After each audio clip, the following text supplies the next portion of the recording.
In the early morning hours of August 26, 1980, security supervisor Bob Vincent was completing his overnight shift at Harvey S. Resort Hotel and Casino in South Lake Tahoe, Nevada. The second floor, designated for employee use, was typically quiet at this hour. But as Vincent made his rounds through the carpeted corridors at 6:30 a.m., something extraordinary and terrifying awaited him, something that would transform this routine security check into one of the most sophisticated criminal plots in American history. There, sitting in the middle of the hallway, was a metallic contraption unlike anything Vincent had ever seen. The device appeared to be a large steel box with a smaller control unit mounted on top, featuring what looked like an intricate control panel with 28 switches. The machine rested on 4 wooden blocks that had pressed deep impressions into the carpet, indicating its substantial weight. But this wasn't the most unsettling discovery around the mysterious device. Several door locks had been rendered useless with superglue, and nearby lay an envelope marked simply, "To the Harvey Management," and serving as a beacon for tourists seeking their fortune in the Sierra Nevada mountains. What happened next would captivate the nation and challenge the very limits of law enforcement capabilities. Security was immediately contacted, followed by local police and the fire department. The fear was palpable. What if this was some elaborate trap? What followed was a detailed technical description that would make even experienced bomb disposal experts pause. Eventually, using a broom handle to cautiously move the envelope, authorities opened what would prove to be one of the most chilling documents in the history of domestic terrorism, and reveal the dark genius of a man who had lost everything to gambling.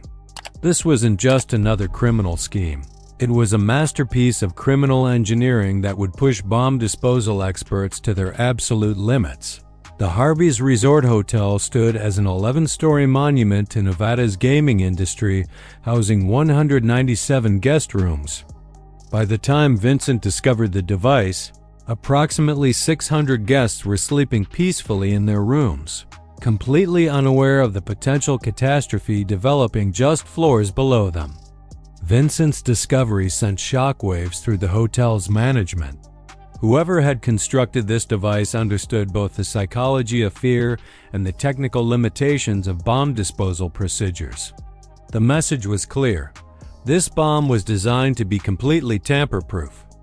The device measured approximately 18 inches on each side and was constructed from half-inch steel plate, expertly welded with industrial precision. The envelope lay ominously beside the device, but nobody dared touch it initially. The 3-page typewritten letter began with a stark warning. Warning for hotel management and bomb squad. The letter claimed that any attempt to move the device would result in immediate detonation. Initial attempts to locate fingerprints on the device proved fruitless. Bubble levels were mounted on all 4 sides, suggesting the device needed to remain perfectly level to function properly. The mechanism was allegedly so sensitive that even the slightest vibration would trigger an explosion within milliseconds. Wires were visible connecting the top-mounted screws to internal mechanisms. Water or gas displacement techniques were specifically warned against, as float switches inside would detect pressure changes and detonate the device.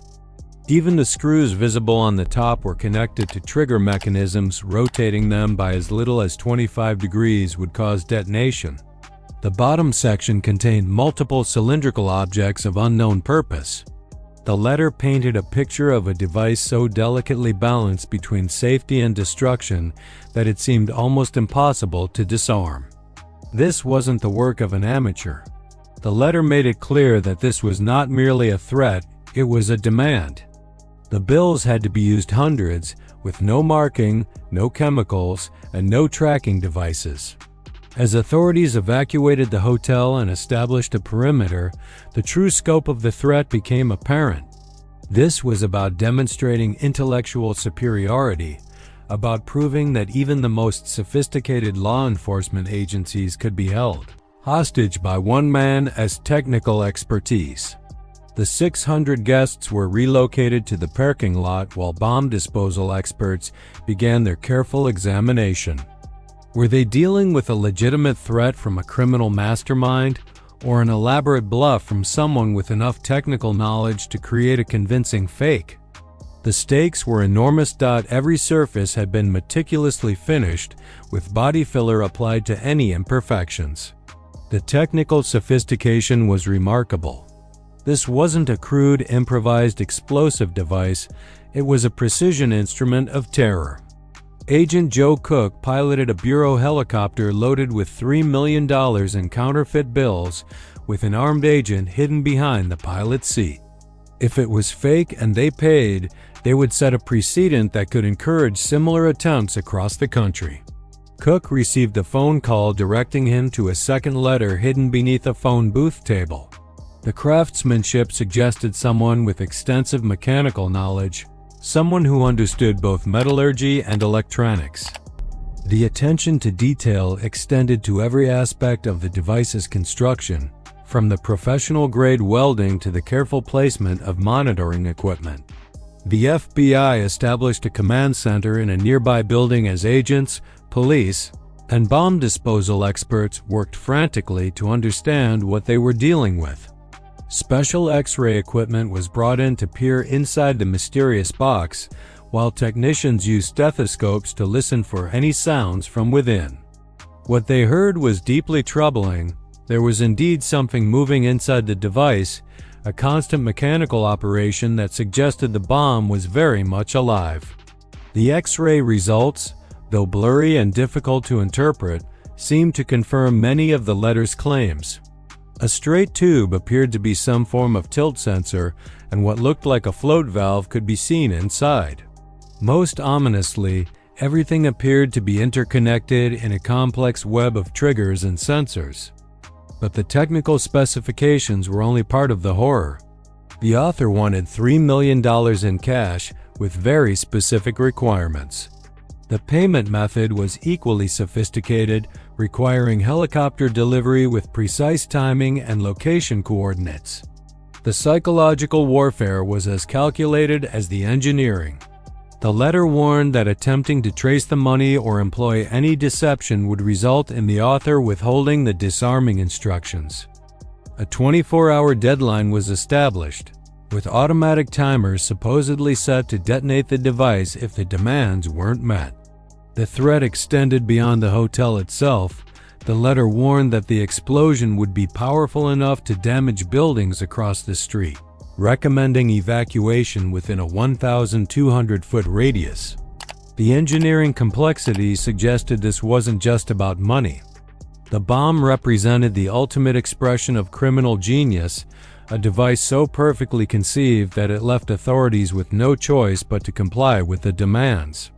As the 24-hour deadline approached, law enforcement faced an impossible decision. If the bomb was real and they failed to meet the demands, hundreds of lives could be lost. The FBI decided to appear to comply while secretly planning to capture the perpetrator. At exactly 11 p.m., Cook landed at the specified location near Lake Tahoe Airport, positioning the aircraft facing south as instructed. The payoff protocol was as sophisticated as the bomb itself. The caller remained on the line for less than 5 seconds, understanding that longer conversations increase the risk of tracing. This new letter contained detailed flight instructions, directing Cook to fly to Highway 50 and look for a strobe light in the forest exactly 15 minutes after takeoff. The aerial navigation proved problematic. Cook searched for over an hour in the darkness but never located the promised strobe light. The instructions had been misread, and the FBI helicopter was miles from the intended location. When this became apparent, authorities used television broadcasts to communicate with the bomber, acknowledging the confusion and expressing continued willingness to make payment. The response came the next morning. The bomber called the police station directly, instructing them to flip switch number 5 on the device upward and await further instructions. This demonstrated another layer of the plot sophistication. The bomber could remotely monitor, the device's status and provide real-time instructions for its operation. But time was running out. By 6:40 am on August 27th, the device had been in place for over 24 hours, well past the stated deadline. Remarkably, it had not detonated, which gave authorities hope that they might still have time to act. The bomb squad had calculated that the device likely contained no more than 1,000 pounds of explosive devastating, but not enough to collapse the building's structural supports. The decision was made to attempt controlled detonation. A small plastic explosive was carefully placed next to the control box, designed to destroy the triggering mechanism without setting off the main charge. The small charge exploded, immediately triggering the main device in a massive detonation that shook the entire building. While the letter had claimed the device contained TNT, post-blast analysis revealed it was actually loaded with dynamite, a significantly more powerful explosive. The surrounding area was evacuated once more, and at 3:45 p.m. on August 27th, the command was given. The explosion was far more powerful than anyone had anticipated. The blast destroyed much of the second floor and caused millions of dollars in damage, but the building's structure held. Most importantly, no lives were lost. The investigation that followed revealed the man behind this criminal masterpiece, 58-year-old John Burgess, a Hungarian immigrant who had lost his life savings gambling at Harvey's casino. The plan extended beyond simply collecting ransom money. Burgess intended to steal the FBI helicopter along with the cash. Burgess had been a successful landscape contractor in Fresno, California, but his addiction to gambling had destroyed his financial security. He had fled Hungary after World War II, eventually building a successful business in California. The bomb represented not just a weapon, but a statement about the power of technical expertise over institutional authority. The bomb plot was his attempt to recover his losses through an elaborate scheme of technological terrorism. Burgess had not acted alone. His two sons had assisted in the plot, helping to construct and deliver the device. If Agent Cook had found the correct location and landed to search for the supposed third letter, Burgess' sons would have ambushed him, stolen the helicopter, and flown to a predetermined location where they had a getaway car waiting. The sophistication of the plot reflected Burgess' background as both an engineer and a survivor. His technical knowledge, combined with his desperation over his gambling losses, had created a perfect storm of criminal innovation. The legal consequences were severe but uneven. John Burgess was sentenced to 20 years in federal prison, where he remained until his death from liver cancer in 1996. His sons received more lenient treatment in exchange for their cooperation with authorities, highlighting the complex dynamics of family involvement in criminal enterprises. Burgess' story was not unique. Countless individuals had lost everything to casino gambling, but few possessed the technical skills and desperation necessary to attempt such an elaborate response. The Harvey's Resort Hotel bombing represents a unique moment in criminal history, a case where intellectual sophistication nearly triumphed over law enforcement capabilities. The device was so well engineered that it successfully held an entire city hostage for over 24 hours, demonstrating the potential for individual technical expertise to challenge even the most advanced institutional responses. The case also revealed the dark side of America's gambling culture. The bombing served as a stark reminder that behind every sophisticated criminal plot lies a human story of loss, desperation, and the dangerous intersection of technical knowledge with criminal intent. Following the bombing, Harvey's Resort Hotel underwent extensive renovation and reopened with enhanced security measures.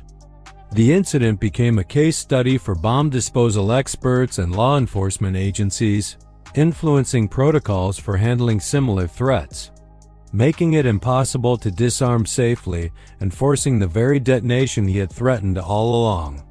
The technical specifications of Burgess' device were studied extensively, leading to improvements in bomb detection and disposal techniques. The Harvey S. Resort Hotel bombing stands as perhaps the most technically sophisticated domestic terrorism plot in American history. It demonstrated that individual genius, when channeled through desperation and criminal intent, could create threats that challenged the very foundations of public safety. The case serves as a reminder that in an age of increasing technological sophistication, the line between innovation and destruction can be terrifyingly thin. The legacy of John Burgess and his bomb continues to influence security protocols and law enforcement training decades later. His device represented the ultimate expression of criminal engineering, a machine so perfectly designed for its destructive purpose that it nearly achieved its creator's impossible goals.